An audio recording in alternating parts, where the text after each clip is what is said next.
Hi everyone, welcome to our channel. నేను మీ anchor Saritha. ఈరోజు మనతో పాటు సీనియర్ జర్నలిస్ట్ దాము బాలాజీ గారు ఉన్నారు. ఆయనతో మాట్లాడతారు. నమస్తే. ఎస్. సో వాలంటీర్ పెద్ద ఎత్తున రాజీనామా చేయడం జరిగింది. దగ్గరగా 45,000 మంది అని మనం విన్నాము. సో ఇది ఎవరికి ఎఫెక్ట్ అవుతుంది సార్? ఇటు కూటమికా, ఇటు జగన్కా? అక్కడ నిన్న ముఖేష్ కుమార్ మీనా ఆయన నిన్న ప్రెస్ మీట్లో మాట్లాడారు, ఎలక్షన్ కమిషనర్. సో ఆయన కొన్ని విషయాలు చెప్పారు. అదేంటంటే ఇప్పటి వరకు వాలంటీర్లు 44,163 మంది రిజైన్ చేశారని చెప్పారు. ఒక 1017 మందిని ఈసీ తొలగించింది, ఎందుకంటే వాళ్ళు వైసీపీ తరఫున క్యాంపెయిన్ చేస్తున్నారని. ఒక 86 మంది వాలంటీర్ల మీద కేసులు కూడా పెట్టామని చెప్తున్నారు. అంటే ఓవరాల్గా తీసుకుంటే ఒక 45,000 మంది వాలంటీర్లుగా ఇప్పుడు లేరు. సో వీళ్ళందరూ ఎందుకు రిజైన్ చేశారు, దీని ఎఫెక్ట్ ఎవరి మీద పడవచ్చు అనేది ఇప్పుడు పెద్ద చర్చ జరుగుతుంది. మామూలుగా గతంలో వాలంటీర్ల మీద తెలుగుదేశం కానీ ఇటు జనసేన కానీ తీవ్రంగా విరుచుకుపడ్డారు. చంద్రబాబు అయితే బిగినింగ్లో ఇదేంటి వ్యవస్థ, వీళ్ళు ఏం చేస్తారు, గోను సంచులు మోసే ఉద్యోగమా, 5,000కి ఏం ఉద్యోగం ఇది, వీళ్ళు ఆడవాళ్ళు మగవాళ్ళు లేని టైంలో వీళ్ళు తలుపులు తడతారు, ఇలాగంతా ఆయన చాలా వ్యంగ్యంగానూ చాలా తక్కువ స్థాయిలో చూసి మాట్లాడినట్టుగా మాట్లాడారు. దాని తర్వాత వ్యతిరేకత వచ్చింది అప్పుడే, దాంతో ఆయన సైలెంట్ అయ్యాడు. కానీ పవన్ కళ్యాణ్ ఒక్కసారిగా తీవ్రంగా విరుచుకుపడ్డారు వాలంటీర్ మీద. అసలు వాలంటీర్లు సంఘ విద్రోహ శక్తుల్లాగా మాట్లాడాడు.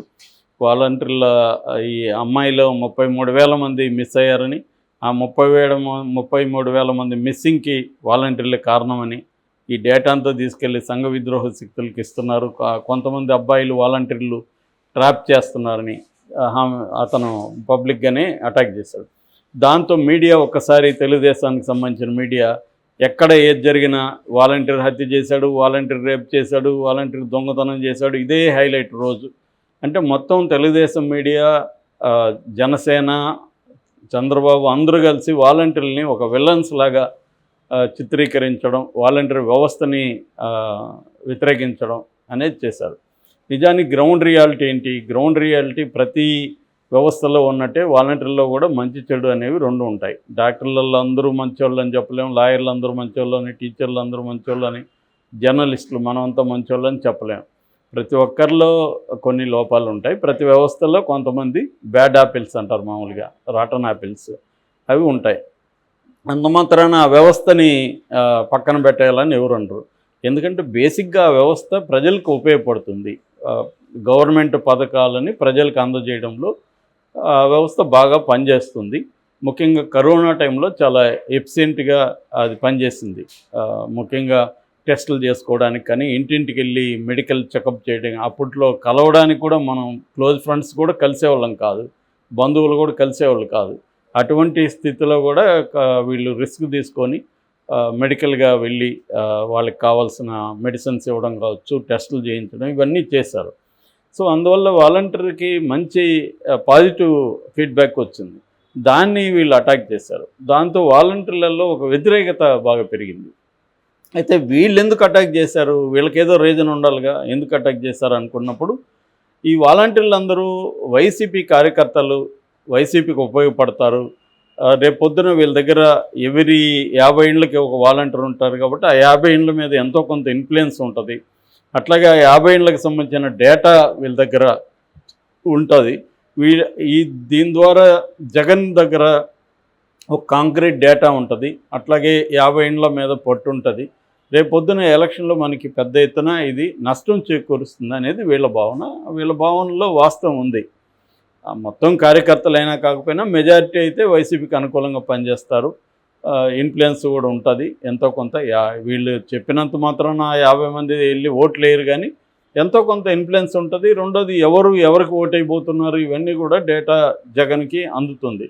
సో ఏ నియోజకవర్గంలో ఎన్ని ఓట్లు మనకి రావచ్చు, ఎన్ని ఓట్లు ప్రత్యర్థికి వెళ్ళవచ్చు, ఒక రఫ్ అంచనా జగన్కు ఉంటుంది. ఎవరిని పెడితే మనకి అక్కడ బెటరు, ఎవరి మీద వ్యతిరేకత ఉంది, విత్ ఇన్ ద వైసీపీలో కూడా క్యాండిడేట్ మీద వ్యతిరేకత ఉండొచ్చు.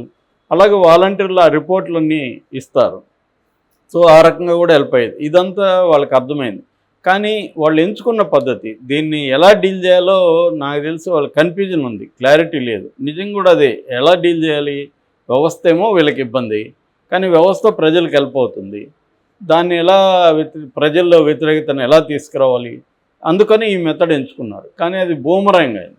బూమరాంగ్ అయ్యి ఏమైంది, ప్రజల్లో వాళ్ళు ఎట్లా వ్యతిరేకత కాల దీనివల్ల మీడియాలో వచ్చినంత మాత్రాన ప్రజల్లో ప్రతి గ్రామంలో వాలంటీర్ను వాళ్ళు 50 ఇండ్లకి మా వాలంటీర్ మంచోడో కాదో చూస్తారు తప్ప ఇంకెక్కడో బ్యాడ్గా ఉంటే మాకేం అనుకుంటారు వాళ్ళు.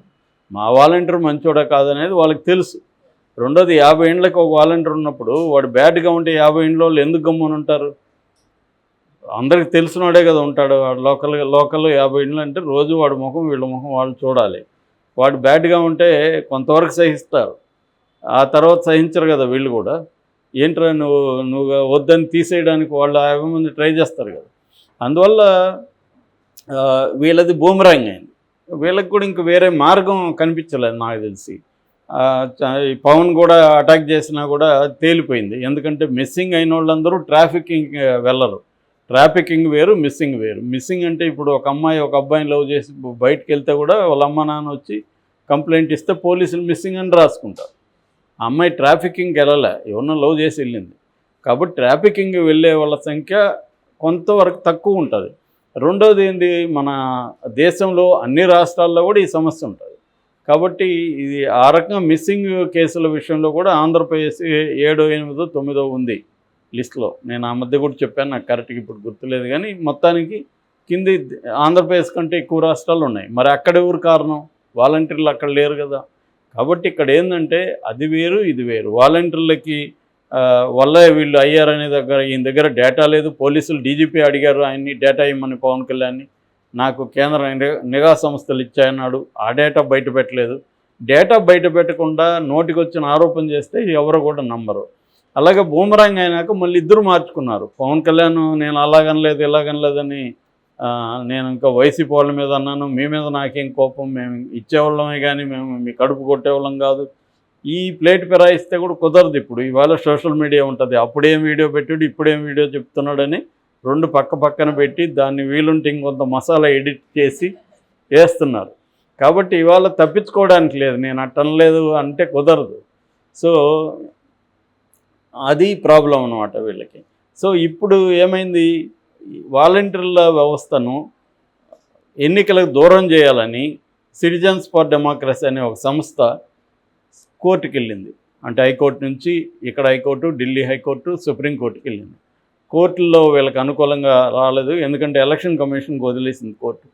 ఎలక్షన్ కమిషన్కి వెళ్ళారు. ఎలక్షన్ కమిషన్ వీళ్ళు దూరం పెట్టింది. దూరం పెట్టడం వల్ల లాస్ట్ టైం పెన్షన్ ఇబ్బందులు వచ్చాయి. ముసలి వాళ్ళంతా ఎండలో వెళ్ళి వెయిట్ చేయాల్సిన పరిస్థితులు. దీనివల్ల జనంలో కూడా ముఖ్యంగా ముసలిళ్ళలో విపరీతమైన వ్యతిరేకత వచ్చింది తెలుగుదేశం మీద. దాన్ని ప్లాన్డ్గా వైసీపీ ఇంకా పెంచింది. దానికి గాలి కొట్టి బాగా ఫైర్ చేసి పెంచారు. ఆ కష్టాలను ఇంకా చూపించారు. 33 చనిపోవడానికి వీళ్ళే కారణం అన్నారు. రెండోది ఆ సిటిజన్స్కి మాకు సంబంధం లేదంటే కుదరదు, ఎందుకంటే దాంట్లో ఉన్న వాళ్ళందరూ వీళ్ళోళ్ళే. దాంట్లో ఉన్న నిమ్మగడ్డ రమేష్ కుమార్ ఎవరు, తెలుగుదేశం సపోర్ట్ చేసిన వ్యక్తే. దాంట్లో ఉన్న మన్నవ నాగేశ్వరరావు ఎవరు, ఒకప్పుడు సిబిఐ ఆఫీసరు, ఆయన మాట్లాడితే తెలుగుదేశం సపోర్ట్ చేస్తారు, ట్వీట్లు పెడుతుంటాడు.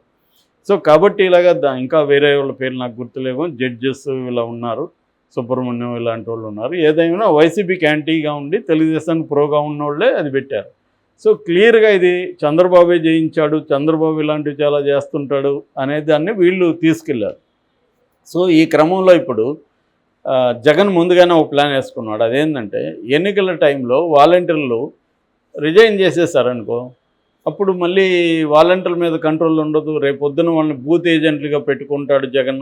ఆ 50 ఇండ్ల మళ్ళీ ఇన్ఫ్లుయెన్స్ చేస్తారు కదా వీళ్ళు. సో ఇదేంటంటే డబుల్ ఎడ్జెడ్ వెపన్ లాంటిది వాలంటీర్ వ్యవస్థ. వాళ్ళని వ్యతిరేకించలేరు, వ్యతిరేకించకుండా ఉండలేరు ఎవరు ప్రతిపక్షాలు. అటువంటి ఒక సిస్టమ్ని జగన్ తీసుకొచ్చాడు. అది ఖచ్చితంగా ఇబ్బందే. ఇప్పుడు ఈ 45,000 మంది వాలంటీర్లుగా లేరు కాబట్టి వాళ్ళందరూ ఖచ్చితంగా జగన్ వైపు పనిచేస్తారు. ఇంకా కూడా ఇంకో 50,000 నుంచి 1,00,000 మంది రిజైన్ చేస్తారు అంటున్నారు. వీళ్ళందరూ రిజైన్ చేసి ఆల్రెడీ జనంలో ఉన్న కొంత వ్యతిరేకత ఏదైతే ఉందో దాన్ని ఇంకా వీళ్ళు పెంచి, ఇంకెందుకంటే నెక్స్ట్ మేలో కూడా ఇవ్వాలి కదా పెన్షన్స్.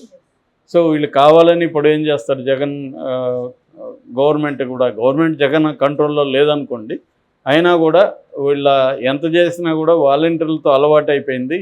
ఇప్పుడు వేరే మెకానిజం అంత పర్ఫెక్ట్గా పనిచేయడానికి టైం పడుతుంది ఒకవేళ పెట్టినా కూడా.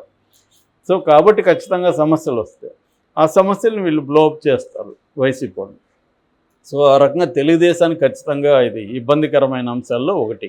ఎందుకంటే వాళ్ళకు క్లారిటీగా ముందు నుంచి దీన్ని రేపు ఇప్పుడు మనం అటాక్ చేస్తే వాళ్ళ వ్యతిరేకత వస్తే మనం ఏం చేయాలి ఇవన్నీ ఆలోచించుకోవాలి.